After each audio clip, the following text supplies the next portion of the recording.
Have you ever received a call from an unknown number late at night? Most of us ignore it, maybe block the number, maybe laugh it off.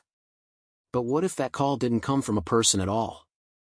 What if it came from something that was already inside your home, waiting for you to answer?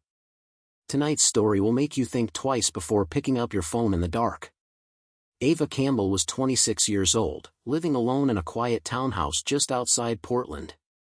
She worked long hours as a graphic designer, and by the time she came home, the world was already asleep. She loved the silence, it made her feel safe. But on this particular night, silence would become her worst enemy. Ava pushed open her front door, balancing groceries in one hand and her laptop bag in the other. Immediately, she froze. The kitchen light was on. She was sure she had turned it off before leaving that morning. Her heart skipped a beat, but she convinced herself she was being paranoid. Maybe she had forgotten. Maybe she was just tired. She set her groceries down and walked into the kitchen. That's when she smelled it, something burning. On the stove, a pan sat blackened, smoke curling faintly upward. She hadn't cooked in days. Ava quickly turned off the burner, but the smell lingered. It wasn't just the acrid scent of burnt food, it was sweet, almost metallic, like rotting fruit mixed with copper. And then, her phone buzzed. The first call. Ava picked it up from the counter. No ringtone, no vibration, just a new voicemail. Confused, she played it. A low voice crackled through the speaker, whispering. "Can you hear me now?" Ava's breath caught in her throat. The voice was distorted, broken, like it came from someone speaking through water. She checked the number, unknown caller. Her fingers trembled as she deleted the message. Maybe it was a prank. Maybe some glitch. She tried to ignore it, but deep inside, she knew something was wrong. Signs of the intruder. The next night, Ava climbed into bed with her laptop, trying to distract herself with work.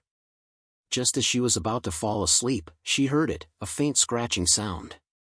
At first, she thought it was coming from outside, maybe a tree branch against the window. But when she looked, the window was tightly shut. Her stomach twisted when she noticed the marks on the glass.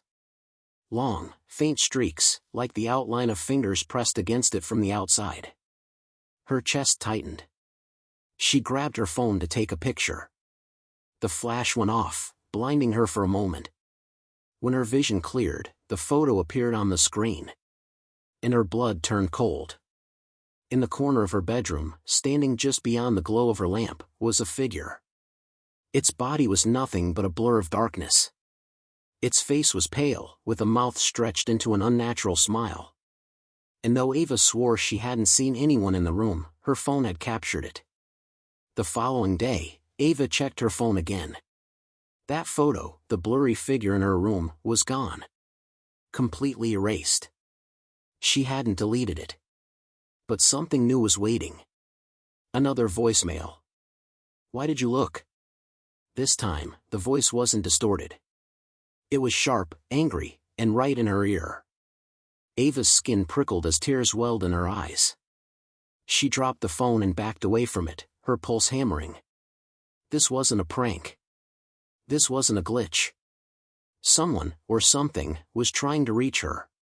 Determined to fight back, Ava called her service provider, demanding to know who was behind the unknown caller. But they told her the number didn't exist in their system. No trace of it at all. That night, Ava tried to sleep with all the lights on. Every sound made her jump. Every shadow seemed alive.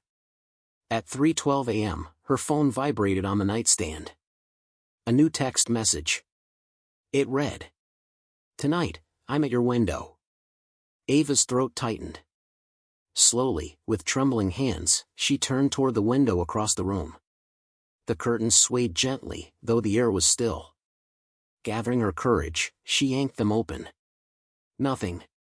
Just the empty night. She let out a shaky breath, relief flooding her.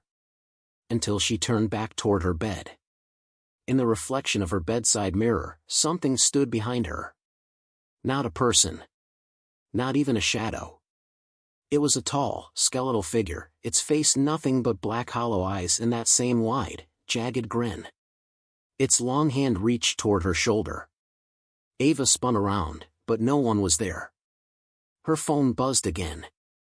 Another voicemail. She pressed play, her hands shaking uncontrollably. Good night. The lights flickered, and everything went dark. The next morning, Ava's neighbors reported that her townhouse was eerily silent.